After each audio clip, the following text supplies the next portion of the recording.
Penanganan kasus penembakan terhadap 5 warga negara Indonesia di Malaysia terus berlanjut. Kini beda keterangan dari polisi Malaysia dan korban penembakan terkait kronologi kejadian menjadi perhatian, hingga muncul desakan membentuk tim investigasi. Kasus penembakan 5 WNI hingga menewaskan 1 orang yang dilakukan aparat Malaysia terus berlanjut.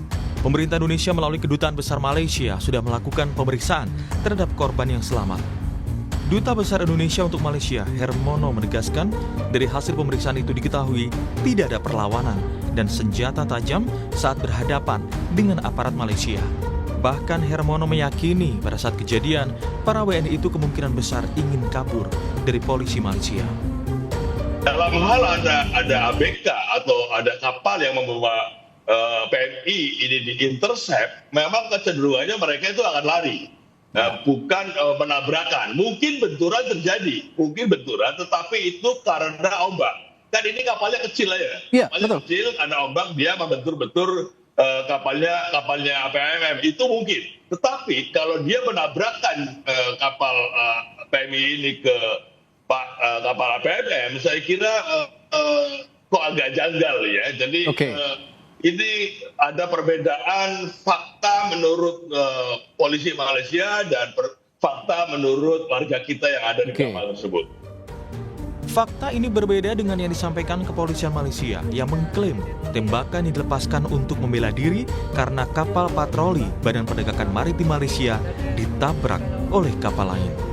Pihak APMM yang melakukan rondaan telah berserempak dengan satu bot yang dipercayai warga negara asing, iaitu Indonesia lah, yang dipercayai sedang keluar daripada sempadan Malaysia ni. Jadi dalam insiden tersebut, pihak APMM pun ada membuat laporan polis yang menyatakan mereka telah diserang.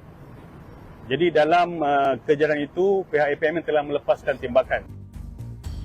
Keluarga korban penembakan aparat Malaysia tidak terima atas kejadian ini dan meminta keadilan. Istri salah satu WNI korban penembakan, Hanafiah, menyatakan suaminya sempat mengirim rekaman suara untuk dijemput di Dumai, Riau dan mengirimkan titik lokasi. Namun setelah dicek polisi setempat, sang suami sudah berada di kawasan Selangor, Malaysia.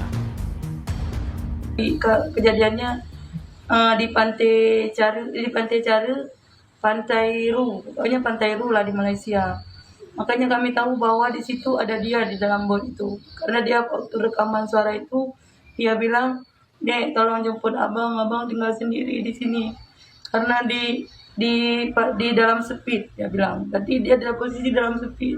Cuma dia tidak bilang dia kena tembak, nggak bilang. Di sisi lain, pakar hukum internasional Hikmahanto Juwana mendesak pemerintah Indonesia harus mengawal proses hukum kasus ini, terutama untuk membuktikan WNI bersalah tidaknya dalam persidangan dengan tudingan melakukan perlawanan. Harus masuk ke persidangan karena ingat, peradilanlah yang akan menentukan benar atau salahnya, tepat atau tidaknya. Jadi ini proses masih panjang menurut saya kalau misalnya seperti sekarang ini, kecuali kalau misalnya ternyata memang ada tanda kutip ya kesalahan dari warga negara kita dan dilakukan perlawanan untuk melumpuhkan. Publik kini menunggu pengusutan dan pengawalan kasus itu hingga tuntas. Terlebih ada keluarga yang berduka atas kejadian ini. Tim Liputan, Kompas TV. Untuk mengetahui informasi terkini, kita telah terhubung dengan Atas Polri KBRI Kuala Lumpur, Kombes Juliarman Pasaribu. Selamat siang, Pak Kombes Juliarman. Selamat siang, Pak. Ya, Pak Kombes, ini kita kembali menyoroti terkait dengan adanya dugaan excessive use of force oleh aparat maritim Malaysia, ataupun juga ini adanya dugaan extrajudicial killing terhadap satu warga negara Indonesia bernama Basri yang kemarin telah dipulangkan. Untuk saat ini seperti apa perkembangan penyidikan terutama dari pihak otoritas Malaysia dan juga kerjasama dengan pihak Polri yang saat ini mendampingi di sana? Ya, baik. Terima kasih atas waktu yang kesempatan diberikan. Untuk saat ini kami sudah berkoordinasi terus dengan pihak pimpinan dari kepolisian di Raja Malaysia untuk meminta waktu dan akses kepada para pihak-pihak yang berkompeten untuk menjelaskan kepada kami bagaimana sampai sejauh mana perkembangan penyidikan ini.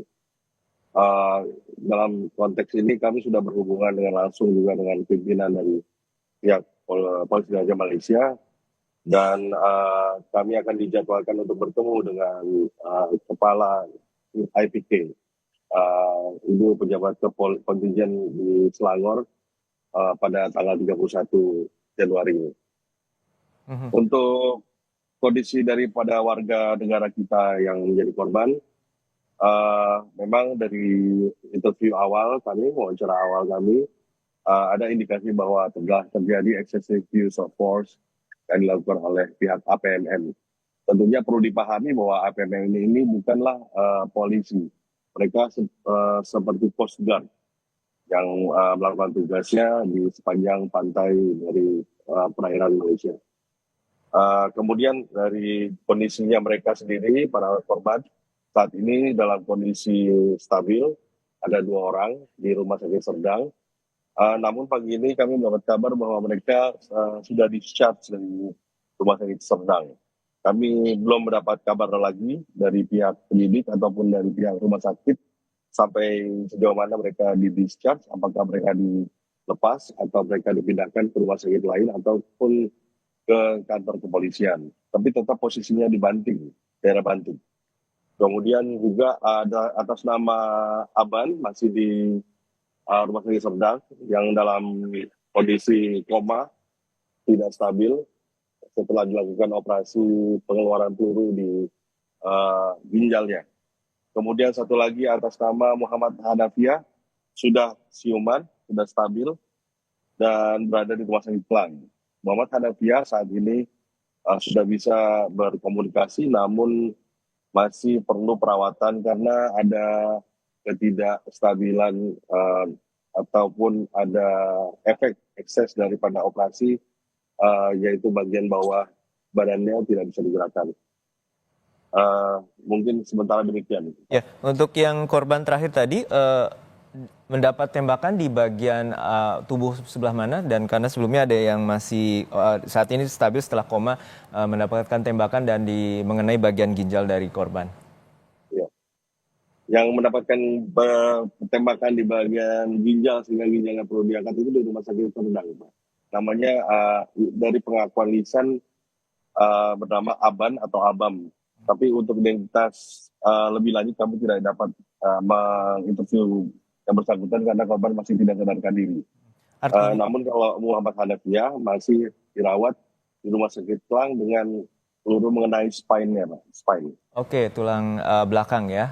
Artinya ini salah satu bagian di mana titik-titik vital dari organ tubuh manusia. Dan untuk dari 4 tadi, Bapak menyampaikan ada 2 korban yang mendapat luka tembakan yang mengenai langsung, dan 2 lainnya itu mengenai atau terkena dengan serpihan tembakan, betul Pak? Tidak serpihan. Mereka kena luka tembak langsung. Jadi Heru Abimanyu terkena di hips, di 3 pinggul, kemudian 1 lagi di kaki. Yang di pinggul pelurunya kemarin kami masih monitor, masih di dalam. Belum dioperasi karena menunggu kondisinya benar-benar stabil. Kemudian untuk yang bernama Muhammad Zaki sudah tidak dioperasi karena pelurunya tembus di lengan kanan. Oke. Tembus. Ya, jadi pelurunya tidak di dalam badan. Baik. Kalau Heru Abimanyu ada 2 peluru berarti. 1 kena pinggul, 1 kena kaki. Ya, yang kena kaki tembus. Ini merupakan insiden yang terjadi pada 24 Januari lalu, dan kemudian aparat atau otoritas dari Malaysia menyebutkan adanya dugaan tindakan perlawanan, namun sudah dikonfirmasi langsung dengan para korban. Itu tidak ada perlawanan yang dilakukan oleh pihak WNI, termasuk juga dengan para korban yang sempat diwawancara oleh atas Polri dan juga pihak Kemlu. Untuk saat ini sebenarnya apakah ada barang bukti berupa senjata tajam yang sempat diklaim oleh pihak otoritas Malaysia sebagai bentuk perlawanan? Untuk sementara mereka sampai saat ini belum bisa menunjukkan kepada saya ataupun pihak dari KBRI apa saja barang bukti yang mereka sita. Kecuali kemarin mereka sudah mengembalikan KTP almarhum yang merupakan adalah ABK daripada atau nahkoda daripada kapal tersebut. Jadi yang di rumah sakit Banting itu adalah nahkoda daripada kapal tersebut. Mhm. Eh, Pak Juliarman, juga ini kita mengetahui adanya dugaan sindikat penyeludupan orang atau TPPO. Kemudian ini ada juga dugaan warga negara Indonesia lainnya yang saat ini boleh dikatakan belum atau melarikan diri. Apakah benar demikian, Pak? Ya, kami menduga bahwa yang banyaklah daripada penumpang yang ada di dalam kapal tersebut sampai saat ini masih belum ditemukan ataupun masih bersembunyi karena mungkin takut, trauma, dan tidak ingin diketahui keberadaannya. Estimasi ada berapa orang, Pak? Kalau estimasi kami mungkin sekitar 15 sampai 20 orang. Oke. Saat ini apakah sudah ada konfirmasi dari korban yang selamat bahwa mereka ini berasal dari mana dan kemudian berupaya untuk mencoba mengontak dan berkomunikasi? Ada tindakan seperti itu, Pak? Kami mendapat informasi, tapi ada satu yang masih di luar. Cuman kami masih merahasiakan lokasi dan identitasnya karena berbahaya bagi yang bersangkutan. Untuk saat ini kemarin juga ada informasi bahwa bernama Malik untuk salah satu dugaan pelaku sindikat dari penyeludupan manusia atau TPPO ini. Lalu seperti apa antisipasi dan juga pengusutan untuk terkait dengan sindikat ini, Pak? Tentu ya kami berharap bisa untuk dilakukan penindakan terhadap para pelaku penyeludupan manusia ini bisa dengan kerjasama pihak-pihak otoritas keamanan yang ada di Malaysia dan di Indonesia, sehingga para pelaku ini juga mendapatkan tindakan hukum yang sesuai dengan kesalahannya. Terakhir, Pak, untuk para korban, terutama WNI yang selamat saat ini juga masih dirawat, tentu dengan kondisi yang sudah cukup stabil. Lalu tahapan berikutnya seperti apa, terutama untuk pendampingan hukum atas kasus yang dialami oleh 4 warga negara Indonesia ini? Ya, kami dari KBRI, terutama dari atas polisi, kami berusaha untuk mendampingi mereka, para korban, menjamin ataupun memastikan hak-hak daripada para korban ini terlayani. Apabila ada hak-hak yang bisa kami penuhi, misalnya berbicara atau berhubungan dengan keluarganya, kemudian mendapatkan kepastian hukum yang jelas, kemudian juga apabila mereka terjadi ada penyelewengan ataupun misuse of force yang seperti yang dikatakan itu, apakah mereka bisa mendapatkan keadilan atau enggak. Ini kami masih berupaya untuk membicarakan secara diplomatis kepada para pihak yang kompeten, terutama dari pihak IPP, Ibu Pejabat Kepolisian Kontingen Selangor. Baik, kami apresiasi upaya dari tim atas Polri yang saat ini berada di Kuala Lumpur, Malaysia bersama juga tim Kemlu untuk melakukan pendampingan hukum terhadap korban 4 warga negara Indonesia yang saat ini masih dirawat di Rumah Sakit Serdang dan juga Selangor atau Klang di Selangor untuk mendapatkan perawatan pasca penembakan oleh aparat maritim Malaysia. Terima kasih sekali lagi Bapak Kombes Juliarman Pasaribu telah berbagi bersama kami di Kompas Siang.